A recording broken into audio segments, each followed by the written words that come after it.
삼성거조의 1인 평균 5억 원 성과급, 어제 극적으로 타결됐죠? 그런데 그 5억, 정말 삼성이 내는 돈이라고 생각하셨습니까? 영업이익의 10.5%, 10년 동안 세후 전액 자사주로 지급. 숫자만 보면 안전해 보입니다. 그런데 자사주에는 1년, 2년 낙업이 걸려 있고 그 돈의 출처는 결국 여러분이 매달 사는 갤럭시 가격, 여러분 통장에 박힌 삼성전자 주식, 그리고 협력업체 단가에서 나옵니다. 자, 오늘 5억 원이 어떤 경로를 거쳐 여러분 지갑에서 빠져나가는지 그 그림을 끝까지 추적해 보겠습니다. 자, 여기서 핵심입니다. 5월 20일 밤 10시 30분, 총파업까지 정확히 1시간 30분이 남은 시점이었습니다. 거기서 잠정 합의문 한 장이 떨어졌습니다. 한 줄을 옮기면 이렇습니다. 삼성전자 반도체 부문 직원 1명이 받을 수 있는 돈, 최대 6억 원, 사상 최대 규모입니다. 여러분, 이 숫자가 그냥 나온 게 아닙니다. 노조원 7만 6천 명이 6개월 동안 싸웠습니다. 예고된 총파업은 18일짜리, 참여 예상 인원은 5만 명이었습니다. 거기다 정부가 들어왔습니다. 김영훈 노동부 장관, 전 민주노총 위원장 출신이 직접 중재 테이블에 앉았습니다. 그러니까 어젯밤 10시 30분 그 자리는 회사 대 노조의 자리만이 아니었다는 겁니다. 찬반 투표는 5월 22일부터 27일, 일주일 안에 7만 6천 명이 한 표씩 던집니다. 통과되면 그대로 굳어집니다. 자, 상식적으로 생각해 보세요. 직원 한 사람이 6억을 받는다. 박수를 칠 일입니까? 박탈감이 들 일입니까? 여러분이 느끼는 그 감정, 일단 잠시 그대로 두십시오. 그런데 이 합의문 안에는 어제 노조도, 사측도, 정부도 끝내 입에 올리지 않은 숫자가 하나 있습니다. 그 숫자가 바로 10.5%입니다. 합의문 어디에도 발음되지 않은 그 숫자가 5억의 진짜 정체입니다. 어제 발표문에 끝내 등장하지 않은 그 숫자 10.5%부터 짚고 가겠습니다. DS 임직원에게 매년 영업이익의 10.5%를 특별 경영 성과급으로 떼어줍니다. 상한은 없습니다. 한도 없이 영업이익이 많을수록 비례해서 늘어나는 구조입니다. 여러분, 이게 얼마나 큰 숫자인지 감이 오십니까? 보통 회사 보너스라고 하면 이익의 일부를 떼어준다 정도로 끝납니다. 그런데 이번엔 비율을 정관에 박든 못 박았습니다. 그것도 10년간입니다. 2026년부터 2035년까지 한 번 정한 룰이 강산이 바뀔 시간 동안 회사를 묶어둡니다. 조건도 따라붙습니다. 2026년부터 2028년까지는 DS 영업이익이 200조 원을 넘겨야 하고 그 이후 2029년부터 2035년까지는 100조 원만 넘어도 발동됩니다. 호황기에는 폭주, 불황기에는 정지, 극단적인 변동성을 가진 보상입니다. 그런데 진짜 이상한 건 지급 방식입니다. 현금이 아닙니다. 세후 전액을 삼성전자 자사주, 그러니까 회사 주식으로 줍니다. 통장에 돈이 꽂히는 게 아니라 주식 계좌에 종목이 찍힙니다. 쉽게 말하면요, 월급 봉투 대신 주식 쿠폰을 받는 셈입니다. 여기까지만 들으시면 직원이 다 이긴 것 같죠? 그런데 그 주식에 잠금 장치가 걸려 있습니다. 받은 자사주의 3분의 1만 즉시 팔 수 있고 3분의 1은 1년간 묶이고 나머지 3분의 1은 2년간 묶입니다. 통장에 돈은 찍혔는데 손도 못 대는 구간이 2년이나 됩니다. 이게 무슨 뜻이겠습니까? 사측이 진 게 아닙니다. 사측에 숨은 카드가 있습니다. 직원이 1년, 2년 동안 주식을 못 팔게 묶어두면 어떻게 될까요? 그 직원은 매일 아침 주가를 들여다봅니다. 내 자사주가 떨어지면 내 돈이 줄어듭니다.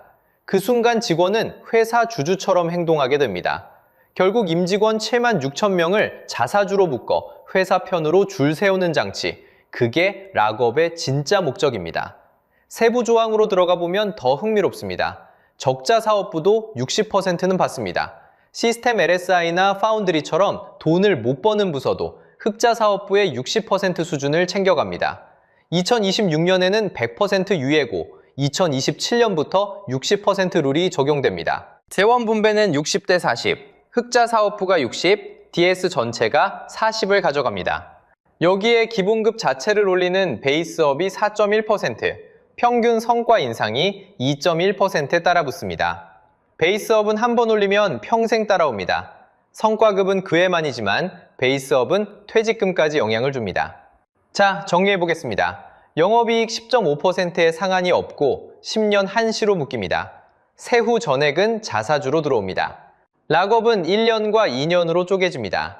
적자 부서도 60%를 가져가고 베이스업은 4.1%입니다. 7개 조항이 정교하게 얽혀 있습니다. 노조는 6억을 가져갔고 사측은 임직원을 10년간 회사 주식에 묶었습니다. 겉으로는 노조 승리, 속으로는 사측의 정렬카드, 묘한 균형입니다. 그런데 이 7개 조항을 다시 한번 들여다보면 정작 빠진 질문이 떠오릅니다. 그 10.5%의 출처는 어디입니까? 그 돈은 누구 주머니에서 나오는 겁니까? 첫 번째 출처는 의외로 가깝습니다. 어쩌면 여러분 옆자리에 앉아 있을지도 모릅니다.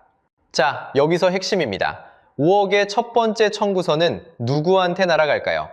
결론부터 말씀드리면 여러분이 매달 월급에서 한 주씩 모은 그 삼성전자 주식, 거기서부터 빠져나갑니다.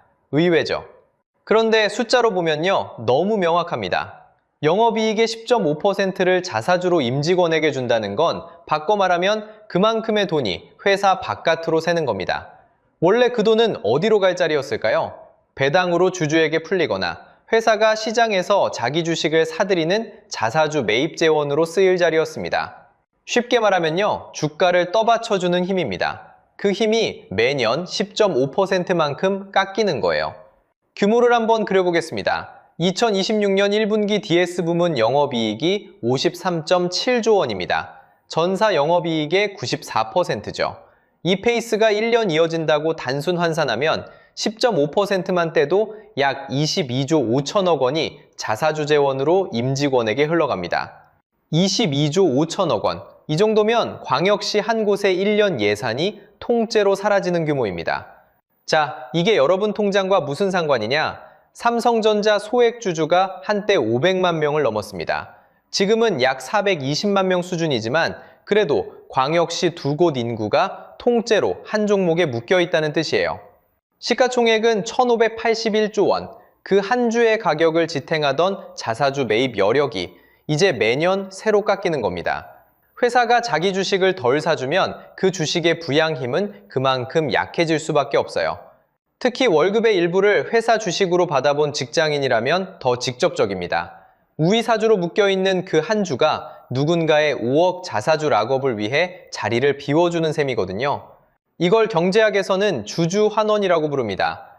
회사가 번 돈을 주주에게 돌려주는 정책 전체를 말하는 건데 그 환원 파이프라인 한가운데에 새 구멍이 뚫린 거죠. 그러니 댓글창이 들끓는 게 당연합니다. 한 분이 이렇게 쓰셨더라고요. 이제 모든 기업의 영업이익 10.5%는 기본빵 보너스 지급해야 하는 거네. 좋아요 336개. 이게 농담이 아니라 시장이 읽은 신호입니다. 회사가 번 돈에서 10.5%는 먼저 떼고 시작하는 룰이 박혔다는 인식이죠. 주주 입장에선 자기 몫이 먼저 깎인 뒤에야 차례가 돌아오는 구조가 된 겁니다. 그런데 여기서 한 가지 더 들여다봐야 할 숫자가 있어요. 삼성전자 PER이 약 41배입니다. 같은 업종 평균이 37배 되니까 시장은 이미 비싼 값을 매기고 있다는 뜻이죠. 비싼 값을 정당화해 주던 게 바로 주주 환원 약속이었습니다. 그 약속의 한 축이 10년 동안 매년 묶이는 겁니다. 2035년까지요. 자, 정리하면요. 5억의 첫 번째 출처는 여러분 통장 속 삼성전자 주식, 그리고 연기금이 굴리는 국민 노후자금입니다. 박수 받은 합의 뒤에서 가장 조용히 지갑이 비는 자리죠. 그런데 주주만 부담하는 게 아닙니다. 두 번째 출처는 더 안 보이는 곳에 숨어 있어요. 영업이익의 10.5%를 매년 사회로 빼내려면 회사 입장에선 그만큼 어디선가 메워야 합니다. 그 압력이 1차로 어디로 갈까요? 답은 변동비입니다. 임원 연봉도 본사 임대료도 아닙니다. 매년 단가를 새로 협상할 수 있는 자리, 바로 협력업체 단가입니다. 반도체 매출 100원 중 재료비, 공정 외주, 장비 유지 보수가 차지하는 비중은 절반을 훌쩍 넘깁니다. 이 비중을 1%만 깎아도 영업이익이 수조 원 단위로 움직입니다. 그러니 10.5% 사회 유출이 확정된 순간 구매팀 책상 위엔 새 지시문이 한 장 올라가는 겁니다. 단가 인하 목표. 그 목표가 곧 협력업체 사장님의 견적서 단가가 됩니다. 여기서 댓글 한 줄을 그대로 옮겨보겠습니다. 하룻밤 먹여주고 재워줬더니 아예 방 하나는 내놔란 격. 협력업체 사장님이 매년 듣는 단가 협상 분위기가 딱 이렇다는 겁니다. 일감을 줬더니 이제는 단가의 일정 비율을 매년 내놓으라는 요구가 정례화됩니다. 거절하면요, 다음 분기 발주서가 줄어듭니다. 장비 납품하는 협력업체 사장님 입장에서 한번 생각해 보세요. 본사 직원은 1인 최대 6억 원짜리 합의문에 박수를 치는데 우리 회사 직원에겐 상여금 100만 원도 빠듯합니다. 매년 단가는 깎이고 인건비는 오릅니다. 그 차이를 누가 메울까요? 결국 협력업체 사장님 본인의 마진과 협력업체 직원의 월급입니다. 여기에 한 가지 변수가 더해집니다. 노란봉투법입니다. 쉽게 말하면요, 하청, 간접고용 노조가 원청을 상대로 직접 교섭하고 파업할 수 있게 한 법입니다. 시행일은 2026년 3월 10일, 시행 2달 만에 어떤 일이 벌어졌을까요? 숫자로 보면요, 원청 408곳을 상대로 하청 노조 1101곳이 교섭을 요구했습니다. 조합원만 15만 1800명입니다. 1차 협력사 직원이 이제 삼성을 직접 부르는 시대가 열렸다는 뜻입니다. 그런데 이 직원들이 본사 합의문을 보면 무슨 생각을 할까요? 본사 정규직은 6억, 우리는 단가 인하라는 비대칭 한 줄이 다음 분쟁의 도화선이 됩니다. 그래서 한 시청자분이 이런 표현을 쓰셨습니다. 동매잔치에 동매분들 안 모시고 대문 걸어 잠그고 집안잔치를 벌인 격이라고요. 같은 반도체 생태계 안에서 일하는 협력업체 직원, 가전, 모바일 부문 직원, 사내 협력사 직원은 초대장에서 빠졌습니다. 6억은 DS 전용입니다. 그리고 한 줄 더 옮기겠습니다. 노조가 나부터 살자가 아니라 나만 살자로 기쳤다는 진단입니다. 이게 단순한 감정평가가 아닙니다. 단가 협상 테이블에서 협력업체 사장님이 매년 마주할 새 표준이 만들어졌다는 신호입니다. 그런데 협력업체도 끝이 아닙니다. 마지막 한 곳, 가장 조용히 비어가는 지갑이 남았습니다. 바로 여러분의 지갑입니다. 주주의 지갑이 첫 번째, 협력업체 단가가 두 번째라면 마지막 출처는 바로 여러분 주머니입니다. 지금 손에 쥐고 계신 그 갤럭시 한번 들여다보겠습니다. 갤럭시 S25 출고가가 모델별로 다릅니다. 기본형이 약 115만 원, 플러스가 약 135만 원, 울트라가 약 170만 원이죠. 평균을 잡아 130만 원짜리 한 대를 예로 들어보겠습니다. 이 130만 원이 어디로 흘러가는지 단계별로 따라가 보겠습니다. 쉽게 말하면요, 출고가의 약 40에서 50%는 부품값으로 먼저 빠집니다. 디스플레이, 메모리, AP, 카메라 모듈이 가장 큰 몫을 차지하죠. 그 다음 베트남 공장에서 조립하는 인건비와 물류비가 빠지고 광고 모델료부터 TBCF, 유튜브 광고까지 합친 마케팅비가 또 빠집니다. 거기에 통신사와 유통매장에 떨어지는 유통마진, 부가가치세까지 줄줄이 따라붙죠. 자, 그러면 130만 원짜리 갤럭시를 팔아서 회사 손에 남는 영업이익은 얼마쯤일까요? 출고가의 10%대 후반 수준입니다. 100원 받아서 회사 주머니에 들어가는 건 20원이 안 된다는 얘기예요. 한 손에 들어오는 130만 원이 회사 입장에선 마지막 한 줌까지 깎이고 깎여서 도착하는 돈이라는 겁니다. 그런데 이번 합의로 새로운 단계가 하나 더 끼어 들어갑니다. 그 마지막 한 줌의 영업이익에서 매년 10.5%가 DS 직원 자사주로 다시 빠져나가는 겁니다. 결국 130만 원짜리 갤럭시를 팔아서 회사 손에 남는 마지막 한 줌이 매년 새로 깎이는 구조가 만들어진 거죠. 이걸 경제학에서는 포로 시장이라고 부릅니다. 한번 갤럭시 생태계에 들어오면 페이, 워치, 버즈, 가전까지 줄줄이 묶여 다른 선택지가 사라지는 시장 구조죠. 여러분이 새 갤럭시 박스를 뜯는 순간 그 안에는 이미 5억의 일부가 미리 적립돼 있는 셈입니다. 여기서 더 기가 막힌 게 시간축을 뒤집어 보면 나옵니다. 2023년 DS 부문은 무려 14조 8,800억 원 적자였습니다. 회사 전체 영업이익을 2배 넘게 까먹은 해죠. 그런데 한 레퍼런스 전문가가 정확히 짚었습니다. 더 재미있는 건 그 적자 상황인데도 불구하고요. 삼성전자 그 임원들은 또 엄청난 성과급을 그때도 가져갔어요. 그러던 DS가 2026년 1분기 영업이익 53.7조 원, 분기 역대 최대로 돌아왔습니다. 쉽게 말하면요, 적자 때는 임원이 챙겨가고 흑자 때는 노조가 챙겨가는 구조가 만들어진 겁니다. 그 사이 130만 원짜리 갤럭시를 사든 여러분만 2번 빠집니다. 결국 130만 원을 팔아서 회사에 남는 마지막 한 줌, 그 안에 매년 새로 깎이는 자사주 몫이 들어있다는 걸 잊으면 안 됩니다. 자, 여기서 잠시 한국을 벗어나 보겠습니다. 다른 나라 반도체 회사들은 직원 보상을 어떻게 결정할까요?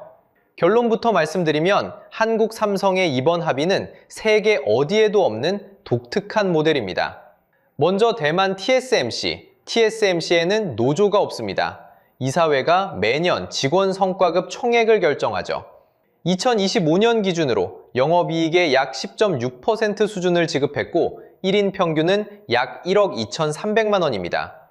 그런데 여기서 핵심은 비율 자체가 아닙니다. 결정 방식입니다. TSMC 이사회는 먼저 R&D, 설비 투자, 그리고 매년 깎아나가야 할 감가상각비를 다 빼놓고 남은 이익에서 직원 몫을 정합니다. 쉽게 말하면요, 100억짜리 반도체 장비는 10년에 걸쳐 매년 10억씩 비용으로 잡혀나가는데 그런 미래 재원을 먼저 확보한 다음에 직원 보상을 결정한다는 뜻입니다. 노조와의 협상으로 비율을 박아놓는 게 아니라요. 미국으로 가볼까요? 인텔은 매출, 이익률, 영업비용, 전략과제, 개인 성과를 각각 20%씩 가중평균해서 현금으로 줍니다. 엔비디아와 AMD는 또 다릅니다. 이쪽은 RSU, 그러니까 양도 제한 조건부 주식이 중심이에요. 직원이 곧 주주가 되는 구조죠. 그런데 정말 비교해봐야 할 곳은 바로 역 SK하이닉스입니다. SK하이닉스는 2025년부터 PS 상한을 폐지했습니다. 전년 영업이익의 10%를 전체 재원으로 풀어버린 거죠. 양사가 같은 100조 영업이익을 낸다고 가정하면 어떻게 될까요? SK 직원은 약 2억 9,500만 원, 삼성 OPI는 3,800만 원, 무려 약 8배 차이입니다. 삼성 노조가 이번에 그토록 격렬하게 싸웠던 진짜 이유가 여기 있습니다. 자, 정리하면요. TSMC는 이사회 자율, 인텔은 다지표 가중, 엔비디아, AMD는 주식 보상. 그런데 삼성은 노조 협상에 영업이익 연동, 거기에 자사주 락업 10년까지 더해진 하이브리드입니다. 세계 어디에도 없는 모델입니다. 여기서 댓글 한 줄을 짚고 가야겠습니다. 좋아요 91번을 받은 댓글입니다. 미국처럼 저렇게 노동자의 권리를 보장할 거면 기업의 해고 자유도 보장해라. 이 한 줄에 핵심이 들어있습니다. 미국은 직원에게 RSU로 주식을 듬뿍 주는 대신 회사가 언제든 해고할 수 있습니다. 보상과 해고 자유가 한 쌍으로 묶여 있죠. 그런데 한국은 보상은 글로벌 최고 수준으로 가져가면서 해고는 거의 불가능한 구조입니다. 비대칭이 너무 큽니다. 그런데 이 합의가 삼성 한 곳에서 끝났다고 생각하시면 진짜 후폭풍을 놓치는 겁니다. 자, 여기서 한 가지 질문을 드리겠습니다. 이 합의가 삼성 한 곳에서 끝났다고 생각하십니까? 그렇다면 진짜 후폭풍을 놓치고 계신 겁니다. 5월 20일 삼성 잠정 합의가 도출된 바로 그날, 한국 산업의 다른 한쪽에서 무슨 일이 있었는지 아십니까? 같은 날 카카오 본사를 포함한 5개 법인 노조가 파업 찬반 투표를 가결했습니다. 요구안은요, 영업이익의 13에서 14% 성과급으로 달라는 겁니다. 삼성의 10.5%가 합의된 그날, 역동내에서는 그 숫자를 가뿐히 넘는 요구가 이미 테이블 위에 올라온 거죠. 그런데 이게 끝이 아닙니다. 시선을 자동차로 돌려보겠습니다. 현대차 노조가 들고 있는 카드를 보시면요. 기본급 14만 9,600원 인상에 순이익의 30%를 성과급으로 달라는 요구입니다. 금액으로 환산하면 약 3조 원, 1인당 4천만 원대죠. 여기에 인공지능 도입에 따른 고용보장까지 묶여 있습니다. HD 현대중공업도 마찬가지입니다. 영업이익의 30%를 요구하고 있죠. 쉽게 말하면요, 삼성이 깐 10.5%는 이제 최저선이 된 겁니다. 여기서 핵심입니다. 더 큰 폭탄은 따로 있습니다. 노란공투법 2026년 3월 10일에 시행됐죠. 그 법이 시행된 지 단 2개월, 무슨 일이 벌어졌을까요? 하청노조 1101곳이 408개 원청 기업을 상대로 교섭을 요구했습니다. 조합원만 15만 1,800명입니다. 쉽게 말하면요, 지금까지는 정규직 노조만 회사와 임금 협상을 할 수 있었습니다. 이제는 협력업체 직원이 원청에게 당신네 회사와 직접 협상하자고 요구할 수 있게 된 겁니다. 삼성, 현대차, 카카오, 정규직이 받는 6억과 3조의 그늘 아래 1101곳의 새로운 협상 테이블이 펼쳐지고 있는 거죠. 자, 이걸 경제학에서는 임금플레이션이라고 부릅니다. 한쪽에서 임금이 오르면 그 비용이 결국 상품 가격에 얹혀 다른 쪽 시청자의 지갑을 비우는 구조를 말하는 거죠. 댓글 한 줄을 그대로 옮겨드리겠습니다. 이제 시작이지 산업계 전체가 실시간으로 망해갈 거다. 또 한 줄, 다음은 누구냐? 시청자분들이 이미 본능적으로 답을 알고 계신 겁니다. 산업계는 이미 해외 이전 검토를 입에 올리기 시작했죠. 그런데 분노가 가장 정제된 한 줄은 따로 있습니다. 국민께 심려가 아니가 직접적으로 피해 끼쳤다. 맞춤법이 거칠어도 메시지는 또렷합니다. 지금 여러분이 일하는 회사, 노조 게시판을 떠올려 보세요. 다음 임금 협상 시즌, 같은 요구가 안 나올 거라고 확신하실 수 있으십니까? 자, 여기까지 5억의 출처를 끝까지 추적해봤습니다. 그런데 이 이야기는 어제로 끝난 게 아닙니다. 당장 5월 23일 이후 카카오 본사 2차 조정이 다음 분수령입니다. 영업이익 13에서 14%를 요구하는 자리에서 삼성 모델이 어떻게 인용될지 보세요. 그 다음은 여름입니다. 현대차 임당협이 본격화되면 약 3조 원짜리 성과급 요구가 테이블에 오릅니다. 여기서 한 번 더 도장이 찍히면 K제조업 전체의 임금 구조가 밭이 짜입니다. 그리고 잊지 말아야 할 숫자가 하나 더 있습니다. 이번 합의의 유효기간 2035년입니다. 한 번 정한 룰이 10년을 묶습니다. 그러면 여러분은 뭘 해야 할까요? 오늘 꼭 3가지만 기억하세요. 첫째, 소비자로서 갤럭시 가격은 더 이상 단순 부품비가 아닙니다. 노사 합의 비율이 박혀있는 가격표라는 사실을 알고 사세요. 둘째, 소액주주로서 영업이익이 사회로 빠지는 만큼 자사주 매입과 배당 재원은 줄어듭니다. 분기마다 주주 환원 정책을 한 번씩 점검하세요. 셋째, 직장인으로서 올해와 내년 임금 협상 자리에서 삼성 모델이라는 단어가 어떤 형태로 등장하는지 귀를 열어두세요. 여러분 회사의 다음 청구서가 그 자리에서 결정됩니다. 자, 그래서 여쭤보고 싶습니다. 여러분이 지금 일하시는 회사에서 이번 삼성 합의 이야기가 어떻게 오갔는지 댓글로 들려주세요. 같은 처지에 계신 분들끼리 정보를 나눌 자리를 댓글창에 만들어 보고 싶습니다. 결국 5억의 출처를 모르고 박수만 친다면 다음 청구서는 우리 집 우편함에 도착할 겁니다. 다음 영상에서는 이 도미노의 두 번째 패, 카카오 5개 법인 파업의 진짜 청구서를 파헤쳐 보겠습니다. 오늘 영상이 유익하고 재밌으셨다면 구독과 좋아요 부탁드리겠습니다. 오늘도 시청해 주셔서 감사합니다.